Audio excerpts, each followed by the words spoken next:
Bismillahirrahmanirrahim. Assalamualaikum warahmatullahi wabarakatuh.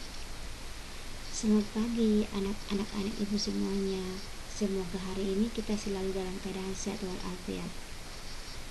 Sebelum kita melanjutkan pelajaran pada pagi hari ini, terlebih dahulu kita berdoa menurut agama dan kepercayaan kita masing-masing. Dan jangan lupa mengisi absen.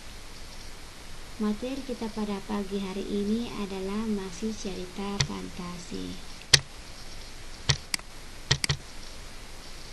Nah, kompetensi dasar yang akan kita capai pada hari ini adalah menyajikan gagasan kreatif dalam bentuk cerita imajinasi secara lisan dan tulis dengan memperhatikan struktur penggunaan bahasa atau aspek lisan. Indikator menyajikan gagasan kreatif dalam bentuk cerita imajinasi secara lisan dan tulis dengan memperhatikan struktur penggunaan bahasa atau aspek lisan.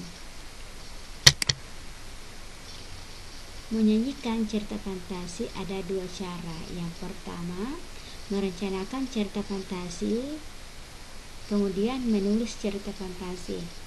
Jadi sebelum menulis cerita fantasi, terlebih dahulu kita merencanakan. Berikut langkah-langkah penyusunan cerita fantasi. Langkah menyajikan cerita fantasi yaitu merencanakan cerita. Langkah-langkahnya ya, perhatikan. A. Menemukan ide penulisan. Ide penulisan dapat dilakukan dengan melakukan pengamatan terhadap objek atau peristiwa sekitar kita. B. Penggalian ide cerita.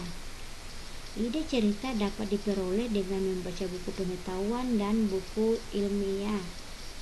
C. Membuat rangkaian peristiwa. Dari ide yang sudah ditemukan, bisa dibuat rangkaian peristiwa sehingga tercipta cerita fantasi yang unik. D. Mengembangkan cerita fantasi. Dari deretan peristiwa yang sudah dirancang, kemudian dikembangkan latar, tokoh, dialog antar tokoh yang sehingga menjadi cerita secara utuh. Nah, langkah menulis cerita fantasi. Yang pertama, merencanakan kerangka karangan. Gali ide dengan membuat fantasi yang menarik perhatianmu. Mengembangkan kerangka. Kembangkan tiap bagian sehingga menjadi cerita fantasi yang menarik. Memberi judul yang menarik, karena judul sangat berperan penting ya dalam sebuah cerita. Menelaah dan merevisi. Setelah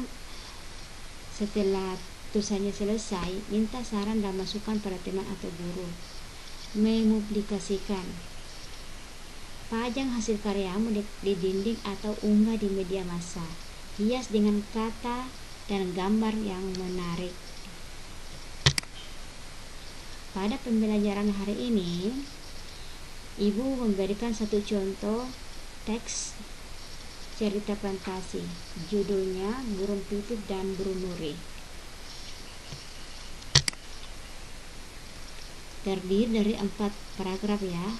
Nah, sekarang di akhir pembelajaran, tugas kalian adalah menyajikan teks cerita fantasi dengan cara merekam suara.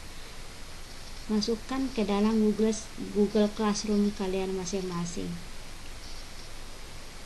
Selamat mengerjakan. Terima kasih.